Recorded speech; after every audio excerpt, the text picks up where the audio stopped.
Well, the bike riders might have had a tough time getting to the stage, but I don't know what to do with it. So did the car drivers. They had plenty of cleaning up to do afterwards. Ça va, vieux?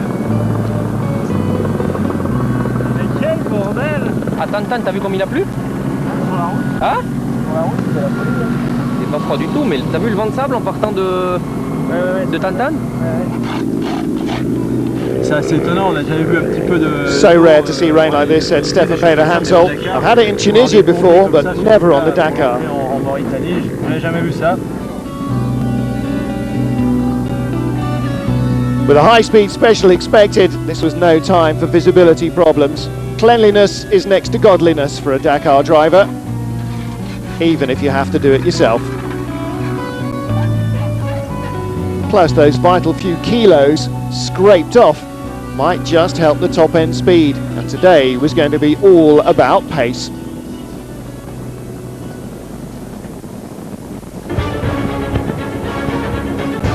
Robbie Gordon was the man with the horsepower. He was the man with the plan. After a number of delays, he finally had the awesome Hummer running the way he wanted, and nobody was going to stop him. He carved through the field, starting in 15th position. He passed them all. There ain't no substitute for cubes, as Jean-Louis Schlesser found out. This is the kind of stage that he likes, though. Very, very fast. He was just 17 seconds slower than Gordon after almost 400 kilometres of flat-out racing, most at speeds well over 100 kilometres an hour.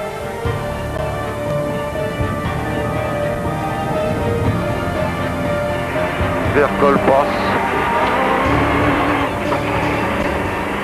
Non, je te dis, on a coupé. Eh merde, ça va pas là. Oh. Oui, je te dis, on a coupé. Je Faut aller où alors? Il fallait prendre la piste. The odd section of tricky navigation. Ici. And then back on the gas. À gauche, non. Oui, ça va. J'ai vu, il n'y a pas de souci. On va attendre de la rattraper gentiment. Schlesser's an old hand at this. He knows when to meter his pace, and he knows when he can risk it all. And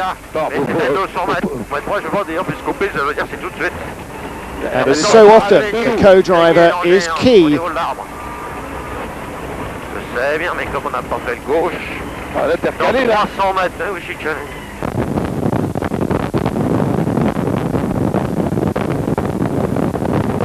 In these conditions, even the four-wheel drive factory cars can't match the pace of Gordon and Schlesser. Best of the rest, though, was Giniel de Villiers, piling the pressure still on leader Carlos Sainz, just taking a few more seconds away from his teammate on this test. The South African remains second overall, but cuts 25 seconds out of the Spaniard's lead.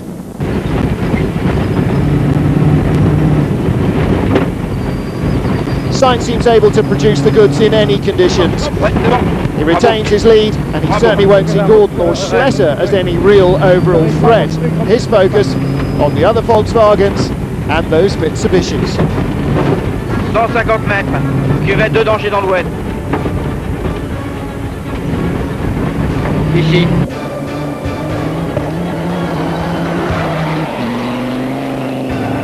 So the Volkswagens heading the chase. What of the men in red? The Mitsubishis?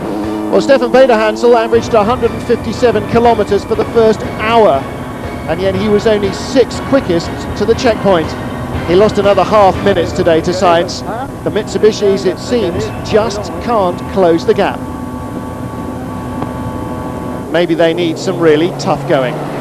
The BMWs also flew today. Gilles Chicherit was one of the fastest on the opening section, and Nasser Al-Attiyah backed up their performance with a fine sixth position at the end of the stage, moving from 12th to 10th. Carlos Sousa, third overall, but he lost another 3 minutes to the leader.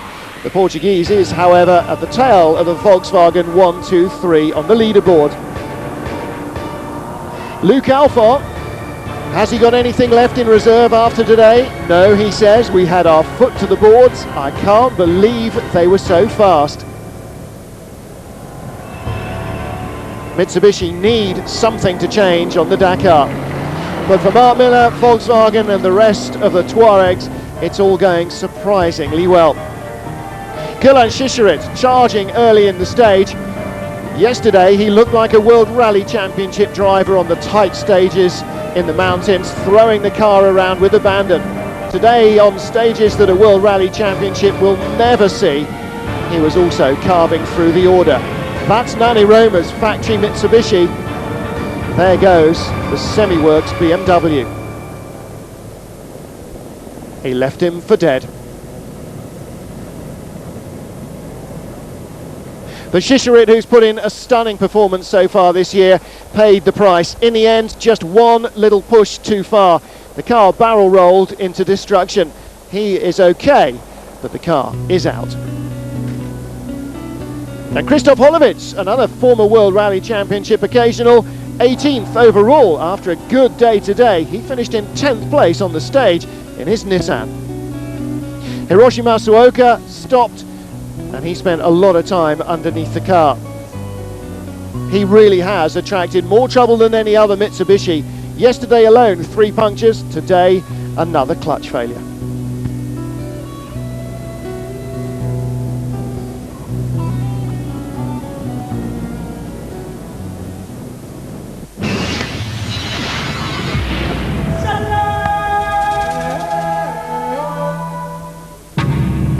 Confirmation then, Robbie Gordon's first stage win this year, ahead of Schlesser, the two speed merchants, barely separable but comfortably ahead of anyone else. But it doesn't affect the overall standings. Sainz de Villiers and Sousa 1, 2, 3. Alphon leaves Peter Hansel for the red cars. The Hummer's been running good the whole time. We just got some bad gas and we lost 3 hours. We did a lot of testing over the winter time, and we felt this stage right here, if we could run with these guys here, we'd be able to win the rally. So it's just a disappointment that we lost that 3 hours, but we'll see what happens. Long ways to go still. They were so fast on the straight section, says Jean-Louis Schlesser. I was really quite surprised. I struggled to pass them. Otherwise, good stage. Another one gone. It was quite fast in the beginning and also at the end, but in the middle it was quite rough, you know. The camel grass, a few pieces of camel grass crossing the dune, so for about 40 or 50 kilometers it was quite rough, you know, but not too bad. Generally quite a fast stage, and we didn't have any problems, so okay. On est au moins à leur niveau, ça c'est déjà bien. We're at their level, this is good, says Luc Alphon. Battle's tight. We're already quite a long way behind there, and it gets further every day. But they take risks. One day, well, we'll see. We still have a week, and the toughest one.